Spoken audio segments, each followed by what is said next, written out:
Hi, and welcome to this Dittmer Knittery video. My name is Bev, and you can find out more information about me in the description box below. You'll find there also any links that I might refer to in this video. Whether you are a new viewer or a returning viewer, I'm really happy to have you today. It's a special video today. One of the first links you'll find in the description box below is the link to my previous video, which I believe was on July 4th. I showed the very beginning of a project and talked about having created the space I needed to be able to try to learn some new things. Now, I've talked a lot about freeform crochet, and I think about it a lot. Kind of obsessed with it. And I thought, and maybe you thought, that's what I would do next when I was able to, try something that I'm not skilled at and that I need to learn more about. I still want to do that, and I'm sure I will. But that's not what happened when I allowed myself to step into that open, creative space to make whatever I felt like making. Hadn't quite visualized what I wanted the finished object to look like. Like, I knew what I wanted to make, but I didn't. There's many choices. So I watched some videos. I looked at a lot of pictures. I looked at books on Amazon and other book sites, and I looked at the library site to try to get ideas and to get an idea of the size and shape of the item that I wanted to achieve. And I looked at my yarn, and I looked at my yarn, I looked at my yarn some more, and I thought, and I started to form a plan. I found some Arne and Carlos videos that I liked, making this thing that I wanted to make, and I've linked that. But I could quickly see from watching these videos that they weren't showing every step, and I could kind of extrapolate and figure out what they had done. And in fact, when I finally got the instructions, I was right on about what they had done. The part they left out, I was able to figure out what they had done. But the item I made when I first started, I followed their instructions, and it was much larger than what I had wanted to make. But, being Arne and Carlos, if you have ever watched any of those videos, their videos, or followed them, they had a book, which I was able to get on my Kindle with just a few dollars because I had some credits. I also requested that book from the library, but actually by the time I got it, like day before yesterday, I had already finished knitting. And so I'll show you the book before I'm done here. So Arne and Carlos provided the guidance in such a way that I was able to create an item in the size and shape that I had in mind. But for my item, I altered their pattern by reducing the stitch count and the number of rounds right after the first few rounds. Like, I started it the same way they did because it's really small and fiddly. And then as I worked along, I kind of used that adjustment that I had made, compared it to the book, looked at their videos. I didn't want to use needles that were too small. I mean, like size 3 is what I was using. That's small.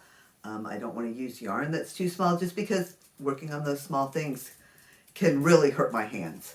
And if I'm going to learn something new, I want to learn it, to continue to make it, not just make one and be done with it. So I didn't want it to hurt my hands, and I was, although I overdid it at one point, I tried to be careful about that. I also knew that I was probably making an emotional investment by creating this item. And if you, any of you, and some of you do, I'm sure, make this kind of item, maybe we can open a dialogue about these emotional ties. And so here she is. This is Marigold. Now, I have always loved dolls. I played with dolls far beyond the age when children usually stopped playing with dolls. I loved my stuffed animals. They all had names and backstories. They were real to me in a way that's hard to describe. And I know they're not alive, but they can have life in them, especially something that you've had for a long time or something dear that you've made with your own hands. Now, I've thought about making dolls for a long time. I knew that I wanted it to be relatively small, if possible, yet not so small it would hurt my hands. I mean, that's a major concern, so I can't hurt my hands. And I can't make something that I want to make again and hurt my hands while I'm doing that. I didn't want to have to sew little pieces together. So I wanted to be able to knit it mostly in one piece if I could. I knew I wanted it to be whimsical, easily recognizable as depicting a person, yet, simple, playful. I didn't want to have to try to depict very realistic facial features or fingers and toes, especially on the first try. Those things are challenges. And I didn't have an idea of what she'd look like when I started, or even if I'd be able to create a doll. So I'm getting quite a lot of joy from having created Marigold.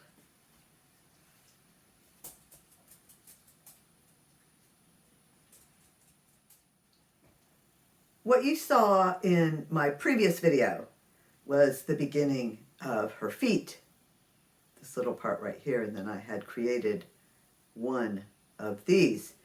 And in fact, that's where I had started following the pattern that Arne and Carlos had, and this is the first foot that I made.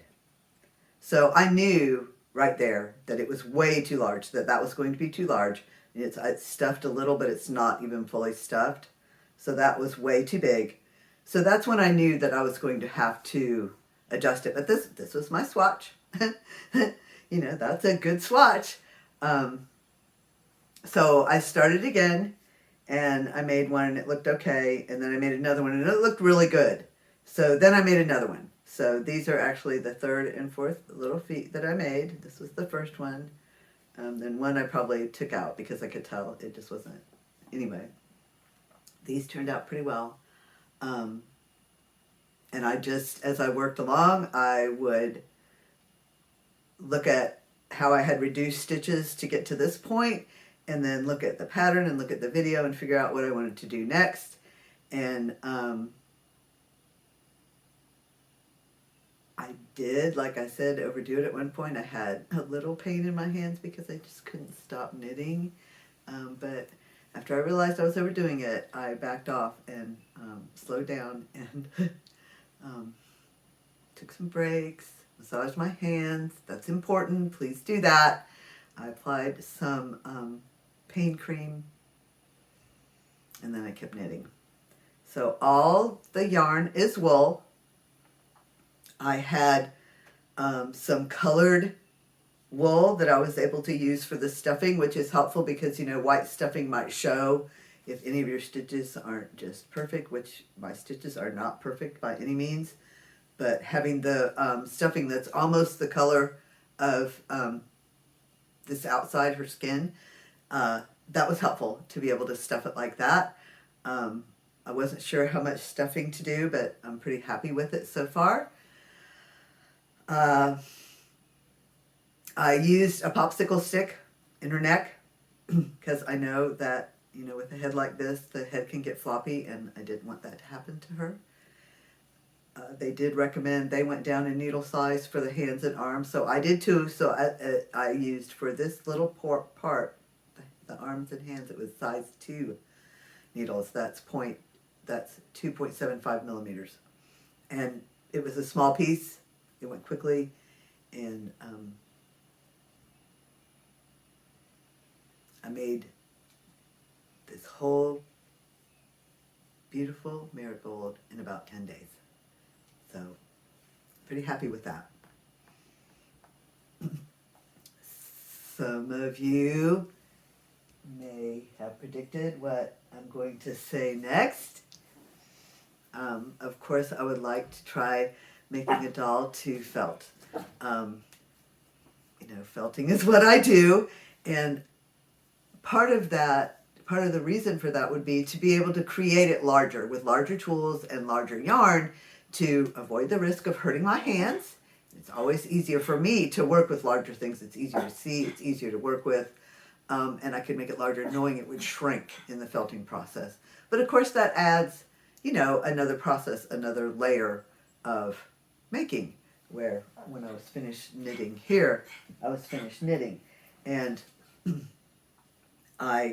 this was her skirt was going to be a dress, but when it got long enough to be a skirt, I was happy with it, and she already had a little top on, a little t-shirt on, so I thought that looked okay, and I went ahead and finished the skirt with some ribbing, and then I just made a little